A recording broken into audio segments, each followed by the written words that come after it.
Halo Tribuners, kembali lagi dalam acara Viral Story bersama Widya Liswianti di sini. Pada segmen kali ini Widya akan membahas berita yang menjadi perbincangan warganet dalam beberapa waktu terakhir, yakni aksi pelecehan seksual pada anak yang dilakukan oleh pria yang mengidap gangguan jiwa di Mall Bintaro. Video viral tersebut awalnya dibagikan oleh akun Instagram @mrs.devi. Terkait video viral pelecehan seksual terhadap anak oleh pria yang mengidap gangguan jiwa, kita akan mencoba melihat kejadian tersebut dari pandangan psikolog.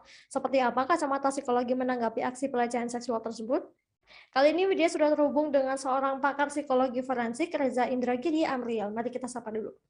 Selamat siang, Assalamualaikum. Waalaikumsalam Kak. Oke Kak, ini kan Kakak kemarin udah sempat ngelihat video yang sempat viral itu yang tentang aksi pelecehan seksual terhadap anak oleh pria yang mengidap gangguan jiwa.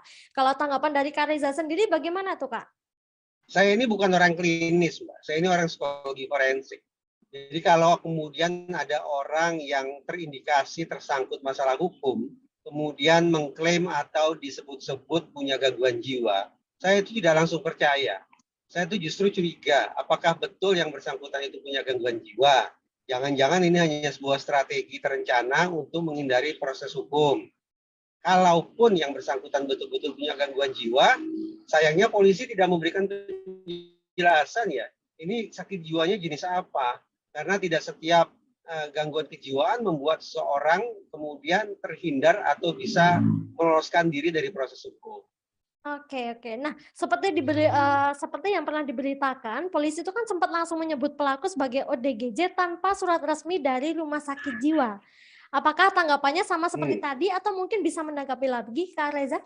Polisi itu tidak punya kewenangan untuk tanda petik memvonis seseorang punya gangguan jiwa atau tidak. Kenapa? Ayo kita buka ya pasal 44 ayat 2 KUHP. Di situ tertulis bahwa hakim dapat memerintahkan kepada yang bersangkutan, maksudnya orang yang melakukan perbuatan pidana dan dianggap punya gangguan jiwa, hakim bisa memerintahkan kepada yang bersangkutan untuk menjalani pengobatan di rumah sakit. Artinya apa? Mengacu pada pasal 44 ayat 2 KUHP, vonis atau penentuan apakah seseorang itu definitif punya gangguan jiwa atau tidak, itu sepenuhnya merupakan kewenangan hakim. Jadi, walaupun misalnya polisi dapat surat keterangan sekalipun ya, andaikan pihak rumah sakit atau dokter memberikan surat keterangan bahwa seseorang dalam kondisi sakit dan pada saat yang sama yang bersangkutan melakukan perbuatan pidana, maka polisi tetap semestinya membawa kasus itu sampai ke pengadilan. Karena sekali lagi, di pengadilanlah, hakimlah yang punya kewenangan untuk memastikan secara definitif klaim sakit jiwa itu diterima atau tidak diterima. Oke, baik. Nah, ketika menemui aksi pelecehan seksual seperti ini, apa yang sebaiknya dilakukan, Kak? Apakah memviralkan hal tersebut merupakan langkah yang sudah tepat? Persoalan utama adalah dalam sekian banyak kasus kejahatan seksual, proses pembuktian itu tidak gampang. Tempo-tempo pihak kepolisian juga mengalami kesulitan. Kenapa? Karena mencari alat bukti bahwa sudah terjadi tindakan pencabulan kah itu, perkosaan kah itu, atau masyarakat menyebutnya sebagai pelecehan seksual. Mencari alat buktinya memang tidak gampang. Nah, masyarakat yang tidak puas dengan jawaban seperti itu, maka bisa saja melakukan atau menegakkan hukum sosial, sanksi sosial. Salah satu bentuk sanksi sosial yang dikenakan oleh masyarakat adalah dengan cara memviralkan. Nah, jadi pada satu sisi kita bisa bayangkan bahwa memviralkan seseorang yang disebut-sebut sebagai pelaku kejahatan dianggap sebagai sebuah bentuk sanksi sosial, kompensasi atas tidak berjalannya sanksi pidana. Namun pada sisi lain juga perlu diwaspadai atau diantisipasi kemungkinan setback bahwa hal sedemikian rupa bisa berdampak negatif bagi orang yang menyebarluaskan video tersebut. Setelah viral banyak warganet, setelah berita itu viral, video itu viral, banyak nih Kak warganet yang menganggap colek anak dalam kutip menjadi hal yang diwajarkan. Kalau seperti itu bagaimana tanggapannya tuh Kak? Nauzubillah min zalik, jangan sampai kemudian kita menyepakati pemikiran semacam itu. Justru sejak kecil kita harus pastikan anak-anak kita punya sensor, punya radar, bahwa siapapun yang menyentuh tubuh mereka atau tidak ada sentuhan sekalipun tapi mengolok-olok tubuh anak itu harus dianggap sebagai sebuah situasi yang tidak wajar.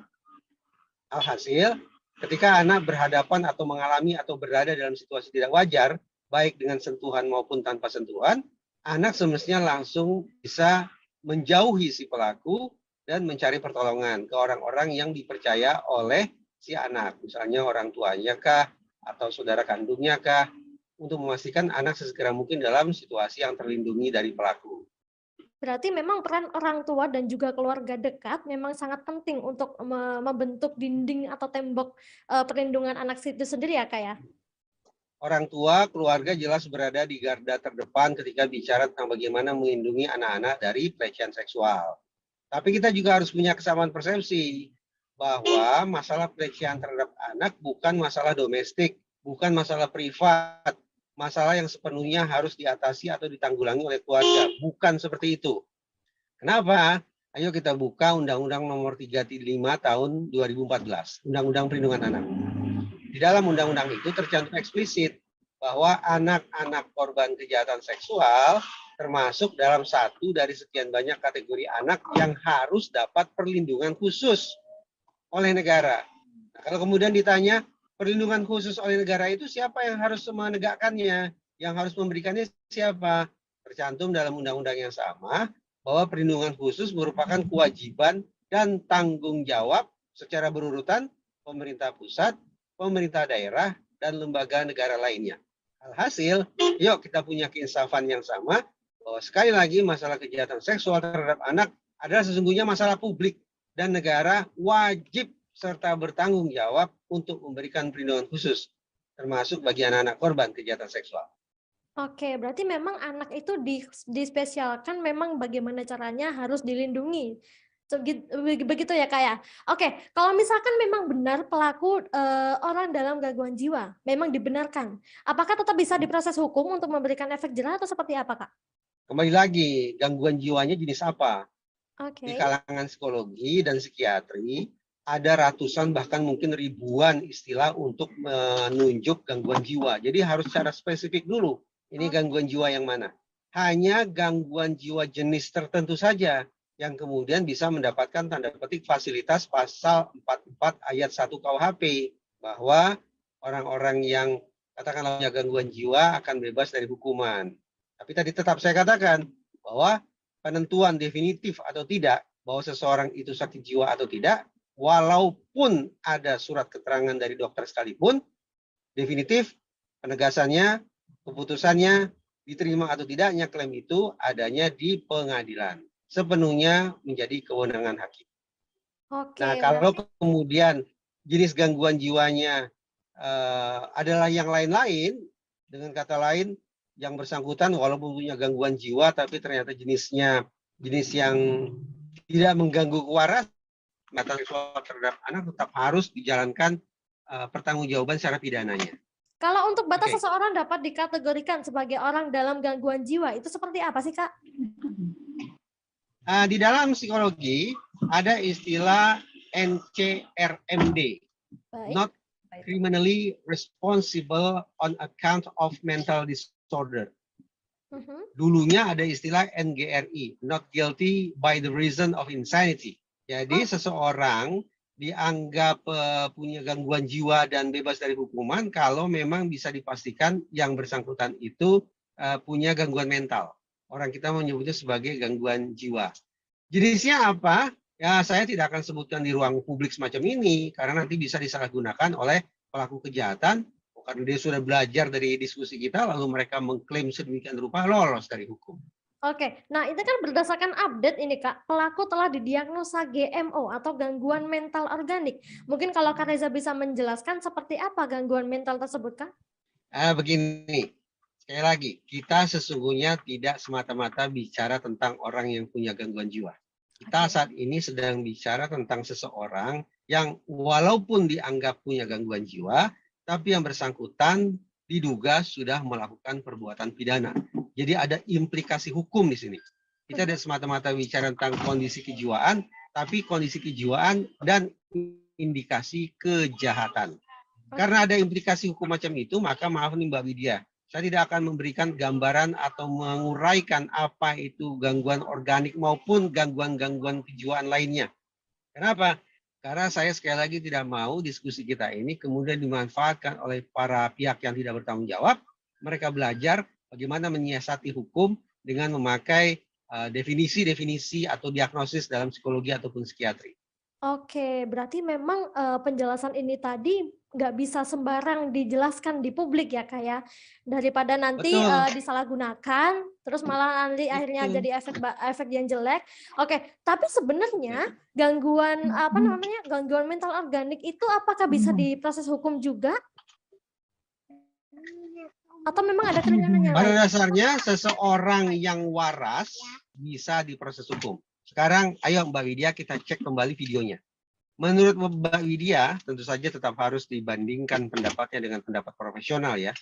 Menurut Mbak Widya dan pendapat profesional, orang yang bisa diajak ngobrol seperti yang ada di dalam video itu, ditanya A, jawabannya sinkron, pemikirannya koheren dan segala macam, kira-kira itu waras atau tidak?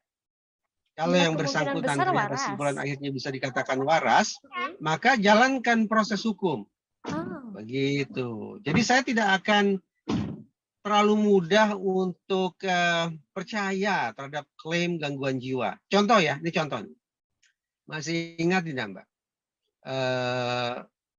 Beberapa pekan lalu mhm, ada seseorang yang tersangkut kasus korupsi.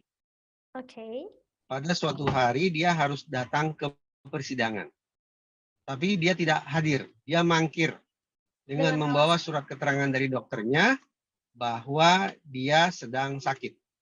oke. Tapi hebatnya teman-teman media adalah pada hari ketika dia mangkir dari persidangan, media mendapati orang ini ternyata sedang silaturahim ke salah seorang tokoh politik penting negeri ini. Nah, lantas kita mau bilang apa? Apakah kita percaya serta-merta terhadap klaim orang itu sedang sakit, termasuk betapapun dia dilengkapi dengan surat keterangan dari dokter? Saya menaruh rasa hormat terhadap dokter dan rumah sakit. Tapi sekali lagi, karena kita sesungguhnya bicara suatu situasi yang punya implikasi hukum, maka kehati-hatian ekstra sangat diperlukan. Surat keterangan dari dokter maupun rumah sakit tetap perlu diuji dalam mekanisme hukum. Oke, bahkan sudah membawa surat pun tetap kita nggak boleh harus langsung percaya, Kak, ya? Nah, itu yang saya sesalkan, Mbak, dalam kasus yang sedang jadi topik diskusi kita ini, Pak bukan Kapolsek, maaf saya keliru. Kanit PPA Tangerang Selatan sepertinya langsung percaya gitu. Dari, Padahal tadi saya katakan polisi tidak punya kewenangan untuk ketok palu mengatakan, oh iya, yang bersangkutan punya gangguan jiwa, tidak punya kewenangan itu. Ini bukan perkataan saya loh ya, ini perkataan KUHP. Jadi jalankanlah proses hukumnya. Oh ya, ada satu lagi nih Mbak. oke. Ini penting nih. Kita buka pasal 491 KUHP ya. Di pasal itu berbunyi, pihak yang bertanggung jawab untuk menjaga atau merawat seseorang dengan gangguan jiwa, tapi kemudian pihak penanggung jawab itu lalai sampai si pengidap gangguan jiwa melakukan kebahayaan terhadap orang lain, maka yang dipidana siapa? Yang dipidana adalah si penanggung jawab atas kelalaiannya. Konsekuensinya adalah ketika terjadi kasus-kasus semacam yang kita perbincangkan ini, boleh jadi ada dua pihak yang tersangkut pidana. Satu, si pelaku pelecehan. Dan yang kedua, pihak yang bertanggung jawab untuk menjaga si pelaku dalam kehidupan sehari-hari. Karena dia sudah lalai, sehingga si pelaku melakukan pelecehan atau kebahayaan terhadap anak-anak, maka si penanggung jawab sekali lagi sesungguhnya juga bisa dipidana. Pertanyaan saya, teman-teman di unit PPA Polres Tangerang Selatan, sampai ke situ tidak kerja penegakan hukum mereka? Semestinya ya, agar ekspektasi kita akan keadilan bisa terpenuhi. Baik ekspektasi dari masyarakat maupun lebih lagi dari pihak korban dan keluarganya. Oke, itu tadi ada informasi tambahan, bukan hanya pelaku, namun juga pihak penanggung jawab pelaku, itu bisa bisa terkena juga ya, Kak, ya, karena pasal KUHP itu tadi. Lalu apa langkah yang sebaiknya lalu apa langkah yang sebaiknya diambil oleh pihak kepolisian untuk saat ini, Kak? Nah, bagus. Kembali nih kita evaluasi tanda petik ya kerja PPA Polres Tangerang Selatan. Kata mereka proses hukumnya di stop karena korban dan keluarga korban tidak melapor. Wah, itu salah kaprah itu. Mari kita punya pemahaman sama-sama bahwa kejahatan seksual terhadap anak bukan delik aduan.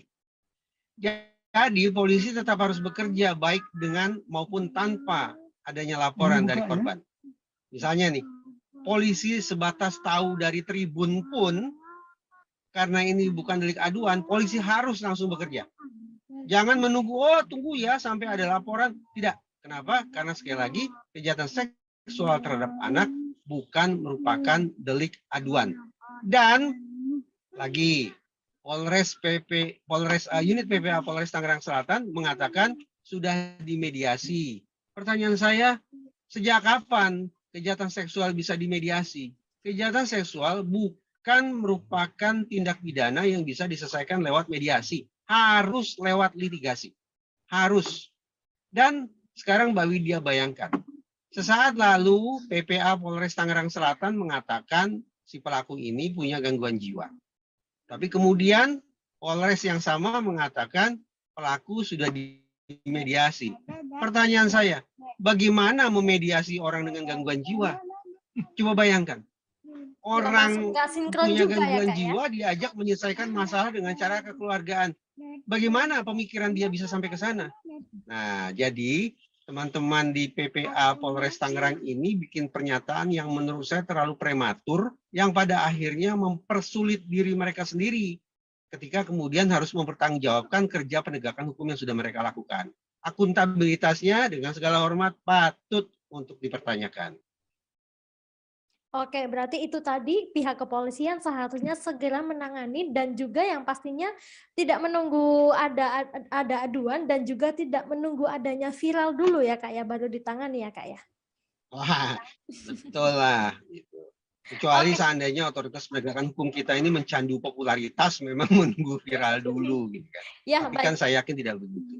Oke, baik kalau gitu Kak Reza, terima kasih banyak atas informasi dan segala penjelasannya. Nah itu tadi Viral Story kita pekan ini. Nantikan Viral Story selanjutnya masih bersama Widya. Widya pamit, bye-bye. Terima kasih sudah nonton. Jangan lupa like, subscribe, dan share ya.